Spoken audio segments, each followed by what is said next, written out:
Hello दोस्तों। आज हम बात करेंगे भारत के जिन राज्यों में चुनाव हो रहे थे उनके कल नतीजे आ गए 4 तारीख को। तो इसमें सबसे ज़्यादा चर्चा हो रही है पश्चिम बंगाल की, क्योंकि आज़ादी के बाद से पहली बार कोई बीजेपी मुख्यमंत्री पश्चिम बंगाल में बनेगा। ममता बनर्जी को करारी हार मिली है और केवल भाजपा को पूर्ण बहुमत मिला है।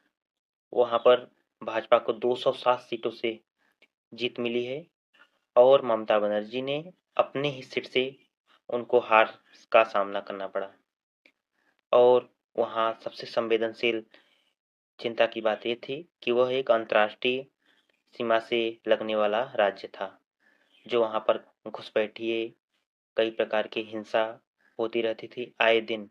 वहाँ पर अनेकों संघर्ष, जाति संघर्ष भी देखने को मिला है। लेकिन वहाँ पर यह सरकार बनने की बात, केंद्र की सरकार बनने की बात, वहाँ पर कुछ बदलाव तो होंगे। और ममता बनर्जी को करारी हार मिली है, जिसका उनको बहुत ही गंभीर परिणाम भुगतने पड़ेंगे। और हम बात करते हैं कि असम में भी भाजपा ने हैट्रिक लगाई है और हैट्रिक लगाने के साथ साथ और भाजपा वहां पर 107 सीटों से जीत हासिल की है। और पंडुचेरी में एनडीए की सरकार बनी है। वहां पर 30 सीटों पे चुनाव हो रहे थे, जिनमें से भाजपा को 18 सीटें मिली, एनडीए को 18 सीटें मिली हैं, जो कि भाजपा और एनडीए के गठबंधन में 5 राज्यों के चुनाव में 3 राज्यों में एनडीए और भाजपा की सरकार बनी है। और केरल और तमिलनाडु में वहाँ की क्षेत्रीय पार्टी की सरकार बनी है। हाँ, एक जो तमिलनाडु की बात है और केरल में पहली बार पूरी तरह लेफ्ट बाहर हो गया है पूरे भारत से, जो कि कम्युनिस्ट पार्टी कही जाती थी।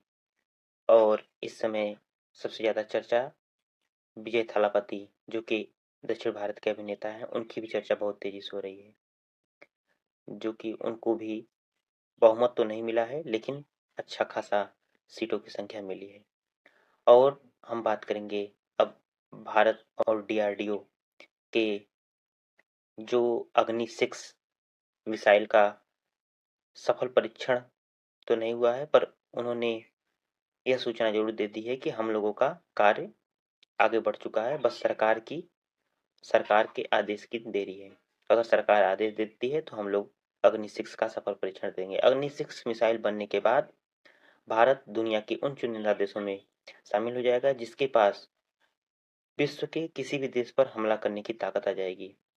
आईसीबीएम, जो कि 5,000 से 10,000 के बीच दूर हमला करने में सक्षम होगा। और MIRV तकनीक से लैस एक मिसाइल में कई मिसाइल वारहेड लगे होंगे, जो कि अलग अलग शहरों में जाकर हमला कर सकेंगे।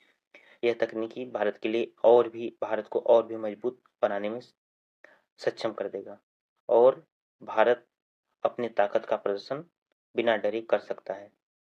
लेकिन बस सरकार के आदेश की देरी है। डीआरडीओ तुरंत इसका सफल परीक्षण कर देगा। इसी बात पे हमें अपने भारत पे गर्व होना चाहिए। जय हिंद, जय भारत।